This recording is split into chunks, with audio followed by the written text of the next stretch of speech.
মেট্ৰিকৰ সকলো প্ৰশ্ন কাকতেই হৈছিল ফাদিল অসমীয়াৰ প্ৰশ্ন কাকতো ফাদিল মেট্ৰিক পৰীক্ষাৰ অসমীয়াৰ পৰীক্ষাও বাতিল পুনৰ ফাদিল হ'ল মেট্ৰিকৰ অসমীয়া বিভাগৰ প্ৰশ্ন কাকত যাৰ বাবে বাতিল কৰা হৈছে পৰীক্ষা হয়তো প্ৰতিটো বিষয়ৰে প্ৰশ্ন কাকত ফাদিল হৈছিল এতিয়া শিক্ষামন্ত্ৰীয়ে কবনে প্ৰশ্ন কাকত ফাদিল হোৱা নাছিল শিক্ষামন্ত্ৰী ৰণোজ পেগুৰ হাঁহি উঠিছিল ইংৰাজী বিষয়ত প্ৰশ্ন কাকত ফাদিল হোৱা বুলি প্ৰশ্ন কৰোতে তাক কমেডি আখ্যা দিছিল মুখ্যমন্ত্ৰীয়ে শেহতীয়াকৈ নিৰ্দেশ দিছে বাতিল হ'ব মেট্ৰিকৰ অসমীয়া পৰীক্ষা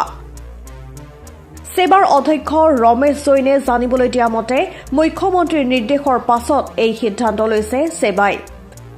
শুকুৰবাৰে অসমীয়া বিষয়ৰ পৰীক্ষা কেতিয়া অনুষ্ঠিত হ'ব সেয়া সদৰি কৰিব সেবাই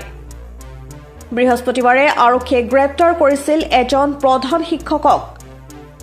লোহিত খাবলু উচ্চতৰ মাধ্যমিক বিদ্যালয়ৰ প্ৰধান শিক্ষকগৰাকী গ্ৰেপ্তাৰৰ পাছতেই পোহৰলৈ আহে অসমীয়া প্ৰশ্ন কাকত ফাদিল হৈছে তাৰ পাছতে আৰক্ষীৰ তথ্যৰ ওপৰত ভিত্তি কৰি মুখ্যমন্ত্ৰী হিমন্ত বিশ্ব শৰ্মাই এই কঠোৰ সিদ্ধান্ত গ্ৰহণ কৰে উল্লেখ্য যে বিস্ফোৰক টেলিফোনিক বাৰ্তালাপৰ অডিঅ'ত ইংৰাজী বিষয়ক প্ৰশ্ন কাকতৰ বাবে এজন দালালে দৰদাম কৰি থকা বাৰ্তালাপ ৰেকৰ্ডিং হৈছিল গণিত বিষয়ক প্ৰশ্ন কাকতো ফাদিল হোৱা বুলি ধেমাজিৰ এজন ছাত্ৰই ৰাজহুৱা কৰিছিল তাৰ পাছত ছাত্ৰজনক নকল কৰাৰ অপৰাধত বহিষ্কাৰ কৰা হৈছিল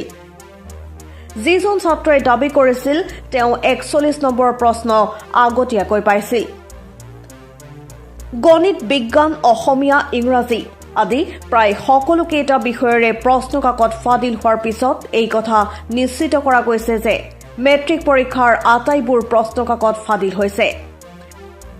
আৰক্ষীৰ তদন্তত মুখ্যমন্ত্ৰীৰ কঠোৰ স্থিতিত এই লোকসকলক জেৰা কৰিলে সকলো ৰহস্যই ভেদ হ'ব এটা পৰীক্ষা সুকলমে অনুষ্ঠিত কৰিব নোৱাৰা সেবাই এতিয়া কেৱল অপৰাধী শিক্ষক ছাত্ৰক দুখ দিলেই নহ'ব ইয়াৰ বাবে কিয় এক উচিত ব্যৱস্থা হাতত নললে সেবাই সেয়াহে এতিয়া এক ডাঙৰ প্ৰশ্ন